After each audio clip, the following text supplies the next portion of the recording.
everybody, it is the first official day of Myth Take Reads. So yeah, it's Monday 15th of April and today Ashley and I will be starting our readathon, read along thing, Myth Take Reads. Our first official read is The Wren Hunt by Mary Watson. So we'll be reading that throughout April. However, the theme we picked for April is just kind of Irish fantasy, folklore, myths and all that. So if you find anything that features Irish folklore, then feel free to read it in April and use the hashtag Myth Take Reads. Obviously feel free to read it whenever, especially during Myth Take Reads, but for April that's what we're focusing on or trying to focus on. It's been a bit tricky to find specifically Irish folklore. But today I am actually off to see Ashley because we're going to do a lot more planning and figure out what myths and folklores we want to have for each month, and then maybe some books. We need to compile a list so that we can recommend things to you guys or suggest them if we haven't read them, you know. So yeah, that's gonna happen. We're just gonna have a very chill day. We're gonna I can't, my arm hurts holding this up. We're gonna talk about books, we're gonna watch a bit of Game of Thrones, maybe do a little bit of work depending on how we feel. It's just gonna be really chill. It's gonna be great. However, because we're seeing each other, we're not gonna get a lot of reading done today, and then I'm not gonna get a lot of reading done tomorrow because I'm seeing my friend Jemima, and then in the evening I'm seeing my boyfriend, and then on Wednesday I'll be with my boyfriend. So Thursday, Friday I'll get some reading done hopefully, and then Saturday I'm seeing my friend Jess, so not a lot of reading then either.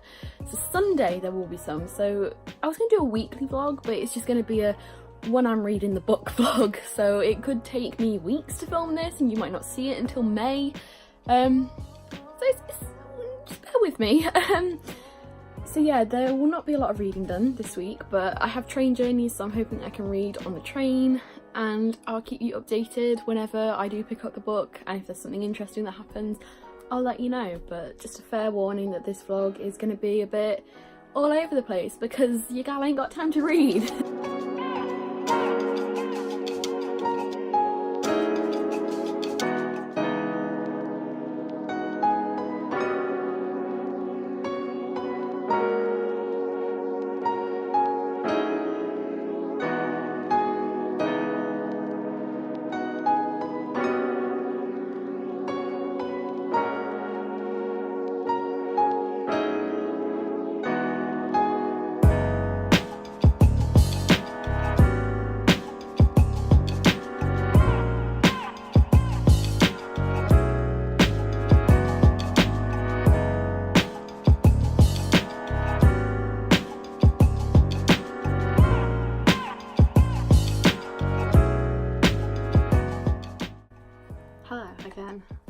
I'm with Ashley. I don't know if I mentioned that. Yeah, I might have mentioned it, but if not, this is the co-host of Myth Take.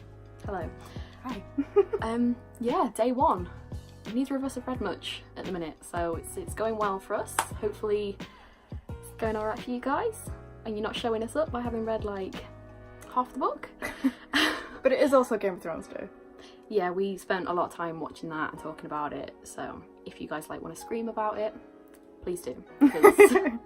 We just didn't time things well. Yeah, no. Or did we? Because it also means that today is a great day. I'm gonna stop. Please. But yeah, no, we don't have too much to talk about because you've read how many chapters? 4. And I've read 2, so we're doing really, really well. But we have a few little questions, I guess, about where things are going. I suppose we're just gonna kind of talk about what we expect, because we have only just started and we can kind of get a feel for what the writing's going to be like, so we're both kind of expecting it to be dark. It's gonna be dark. And a bit bloody, literally actual blood, not just not in a massacre way either, everyone's dying. It's just, I mean, an ogre is known, it's associated with blood and being able to read patterns in it to read the future and stuff, and it's not always blood, but mostly this is gonna be blood. yeah, even in the first chapter or so there's blood, so that's a good sign for the book to come. So I guess trigger warning for that if you don't like descriptions of blood. True. Other than that and the blood thing and the dark thing, there's also on the back in the very bottom of the blurb part love story, which I think both of us are a bit like, don't want that, didn't sign up for that, so... I think it's going to be pretty hard to like convince me that that's going to be good, so... Because at this point both of us can kind of see who it's going to be between, and we're both a bit like, no, not you. So we're really hoping it's not going to be. Although if it's in the synopsis, then... It's going to be. So, try not to be too put off by that. Yeah, or like harsh judges. Yeah, hopefully it is more like dark fantasy and less romance, but I guess we shall find out, and we'll let you guys know when we know more. Give you our thoughts on that and everything. That's about as far as we've got today. That's yeah. In our defence, we have been planning stuff for future months for this whole thing, so we haven't just been doing nothing. We have been like finding books that we can do and figuring out what cultures we want to feature in each month. We think we've got it narrowed down, so stay tuned for more of that. There might be more in this vlog. There will be updates on Twitter and Instagram and everything, of course, which we will link down below. Don't you worry, we got you. So, yeah, excellent footage today. If you heard that, that's Ashley's cat. He likes yelling a lot. Yeah. But yeah,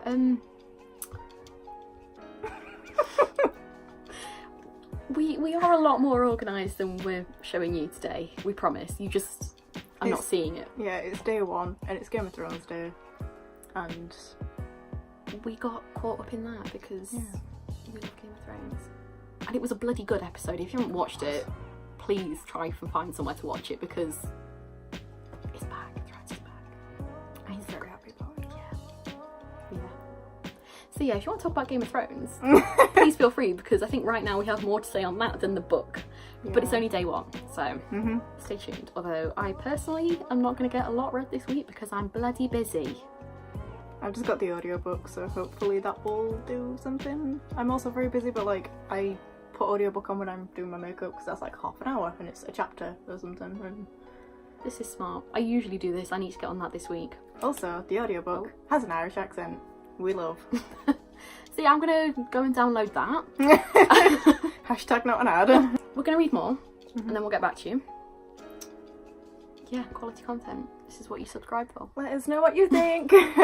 Please do. Please like start a conversation, because if you guys have questions or thoughts, that will inspire us. So, I mean, we'll have read it by the time this goes up. Yeah, like, yeah. But let us know if you had any expectations versus what actually happened and stuff like that. Yeah. Thanks.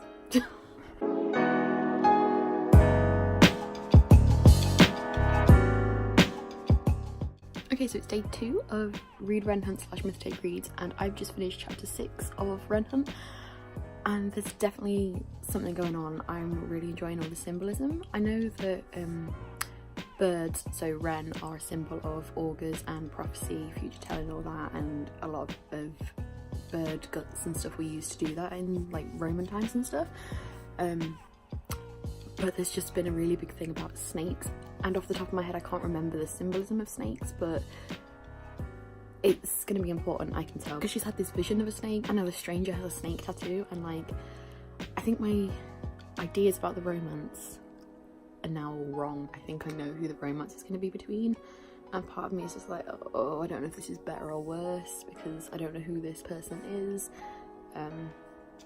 I bet there's going to be some kind of twist and like ties to her family and stuff, but I don't know. It's only day 2, so we shall see. So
So today's day 4 of reading The Wren Hunt for Myth Take Reads, and I've read a lot today. After having a few days of not reading anything, I've managed to listen to about 2 hours on my audiobook.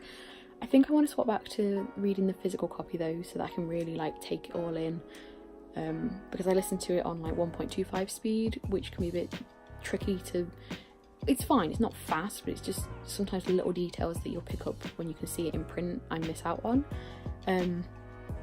And I do think that there are a lot of details in this book because there's so much symbolism in everything, particularly the birds and the snakes.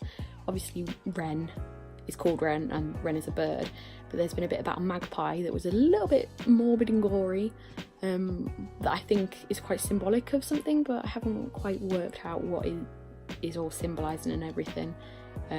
So I think I might have to discuss that with some of the people on Twitter and Ashley and everything. But just quickly sidetracking a bit, it's so nice to see other people on Twitter using the hashtags and joining in. There's definitely been about 3 or 4 people. There's, off the top of my head, I'll link people below, but off the top of my head there was Emmy, Roller Royce, That Hijabi and Lucy. I can't remember her Instagram name, but again I'll link down below. But all 4 of them have been interacting with us and stuff, so that's really nice to see people doing that. But back to the book and all the symbolism, I think everything that is done in that way is very deliberate, and it would be nice to see how it all plays out in the larger scheme of things. I also, in reading today, hit 2 very important points that they seem very minor but they're also very important, and they were the fact that David took some of Wren's hair and she's now like reacting to that, and he's noticing that, and how other people are reacting to what he did and how that's going to play out and everything. And then the fact that Tark went into her house and touched the door, they said that was like a gesture for wishing luck to the people, and he almost hit the little symbol that marks the house as the house of augurs. So I think those 2 things are very important. I just, like I said, haven't figured out why, but I think as I get further in the book and can stop and think about it, it will become clear. And I also think that Tark himself is a very important character. I do think, and maybe a spoiler, but at this point it is just a theory, I think he is the one that is definitely going to be romantically involved with Wren, because they've been flirting a lot and everything, and he is very prominent at this point in the story. Yeah, there's something going on between them, it's very important, I feel like, and part of me feels like he's one of those like people of the wood prince, is it pronounced Tunicle? I can't remember from listening to the audiobook, but definitely one of those in some respect. I know he's a judge, but I think there's more to it than that, and I also think there's more to Wren than just being an augur. We've just learnt that Arabella de Courcy, the Mad Wood girl, or the artist, is half augur, half judge, and I think Wren might be as well, or she's at least linked to Arabella, because there's some parallels there. And also I feel like, yes, Wren sees her patterns and can tell the future and everything with her visions, but I feel like she's also quite drawn to nature in the way that she said the judges are. We learned that Tark is quite drawn to trees, and then the Lucas, I think, who had the archive with everything, was drawn to stone, and Wren kind of mentioned she was drawn to the woods, so I think there's definitely something going on there. And obviously her family history is murky, we don't know who her dad was at all. So yeah, so far so good. I don't know what page I'm on physically, but I'm on about chapter 21, so I'm really getting through it and I'm really enjoying it. So we shall have to see how much more I read today, and I'll keep you updated.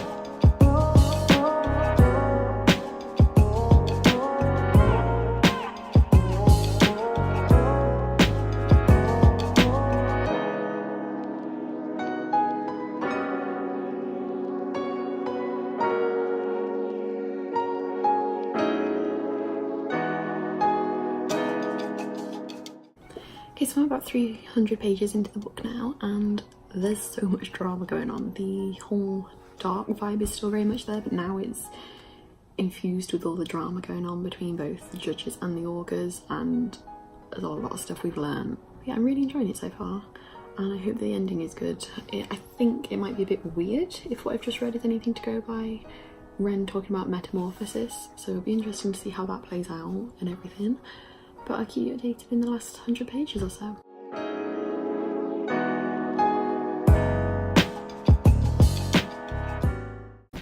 Hello! So I have no idea what day it is now because it's been a few days since I've read anything and vlogged, and I think you can hear the pressure washing outside, so bear with me while I relocate. Okay, so hopefully this is better and you can't hear what's going on in the garden, but it's Easter Monday, about a week since Myth Take Read started, I believe, and as I said, it's been a while since I have read and therefore vlogged.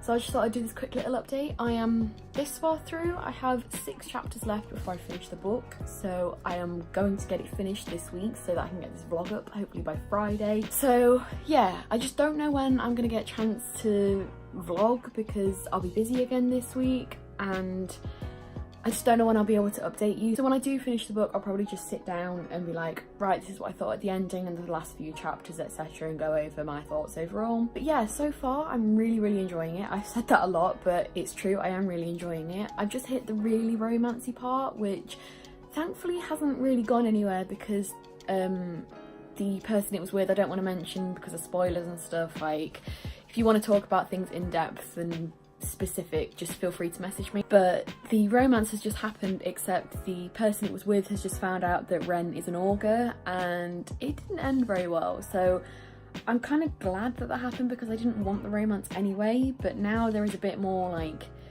what on earth is going on, and Wren has got a big choice to make with Casa Harkness, and I don't really know where that's gonna go because, as I said before, it mentioned like metamorphosis and stuff, and it would be quite interesting to see how that is played out, whether it is done literally where Wren changes, or if it's more of a subtle thing or more of like an attitude thing. So that's even if she agrees to it and goes along with it, that is, which I couldn't tell you if she's going to, because she feels pressured to from Smith and Maeve, but then also she doesn't really want to do it and other people have been telling her not to.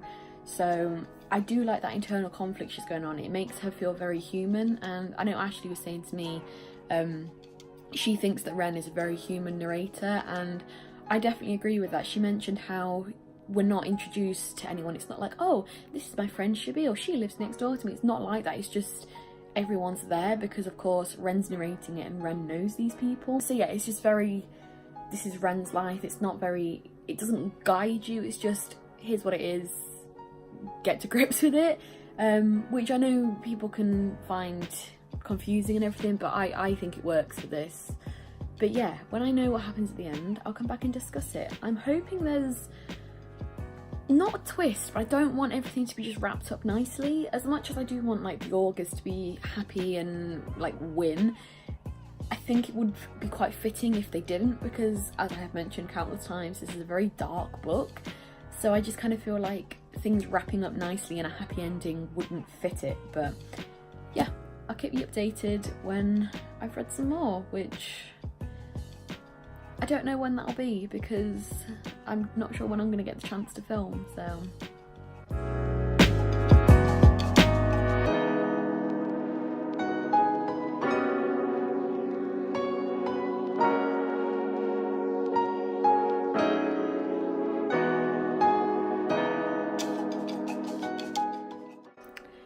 So, as of right now, I have finished The Wren Hunt by Mary Watson, the first book for Myth Take Reads, and I bloody loved it. In the end, I've given this 4 out of 5 stars because there were a few things I didn't get on with, mainly the romance, which I have mentioned, and also because at the beginning I do think it was a bit complicated, but you get into everything as the book goes on and the story progresses.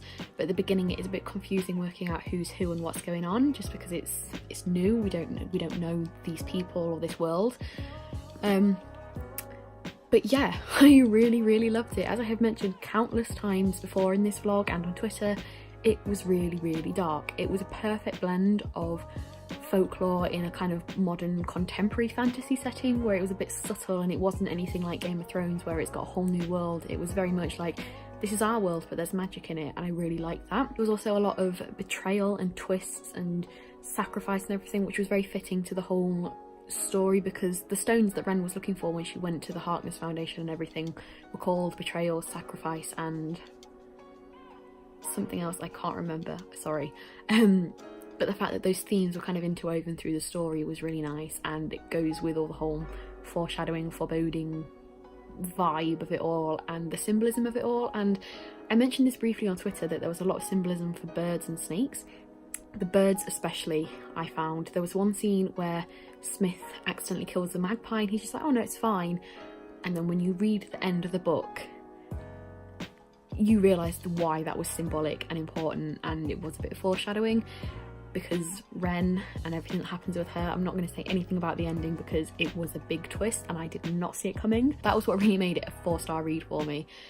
I do, however, think that the ending was a little bit rushed, but maybe rushed is the wrong word, because I felt like it was done well. I just feel like it could have gone on a little bit longer and maybe been a bit more dragged out. But yeah, even though it was a little bit off, I guess, with the pacing at the end, it really did keep you guessing right up until the end, because like I said, I had no idea the ending was coming. I didn't know what Wren was going to do for her final choice, because there was a lot of conflict that she had within herself and everything going on. But yeah, I really loved Wren as a character and a narrator, and I would love to see more from her.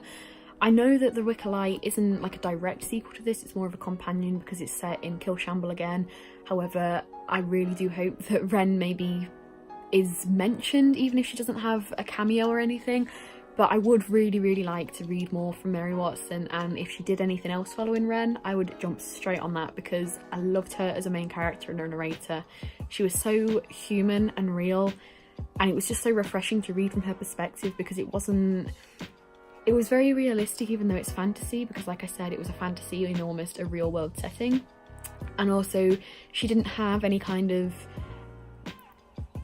grandiose thoughts or attitudes or anything. I don't know, she just felt very down to earth and realistic, like an actual real teenager, which is quite rare to find in young adult books. But yeah, I really liked her. I really liked the dark energy I got from this. That's the best way for me to describe this, because there was just, again, lots of betrayals and lies and questioning and everything going on, and I think this cover sums that up a lot better than the other one. Like, don't get me wrong, I love both this cover and the new cover, but this one, it's just because it's black, obviously, with just that gold. It's very, I think that is a bit foreboding and foreshadowing of the story. It's just, it's not dark as in it's gruesome or gory or scary or anything. It's just not a very happy story that's going on.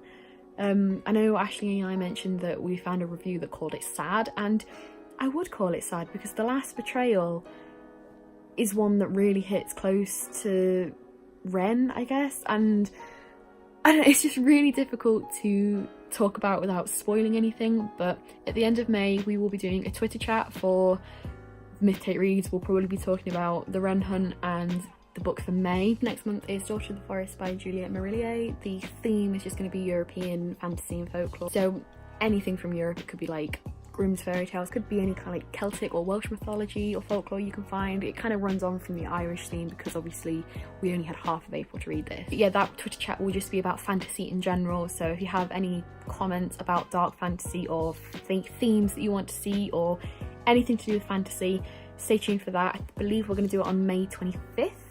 There will be more info in the run up to it all, but yeah, they were my thoughts on the Wren Hunt. Really would recommend this, and I would highly recommend the audiobook as well, because the person reading that is Irish, and that is very immersive with this, because it's set in Ireland. There's quite a bit of old Irish in this as well, which I personally have no idea how to pronounce. Hearing the words spoken aloud is very helpful and very enjoyable, so yes, would definitely recommend this, and looking forward to seeing everyone else's thoughts on this book as I go through the hashtags for it. So yeah, I will see you next time, probably with another Myth Tape vlog, because that's what you're going to be seeing a lot around here over summer. But yeah, I'll see you next time. Bye!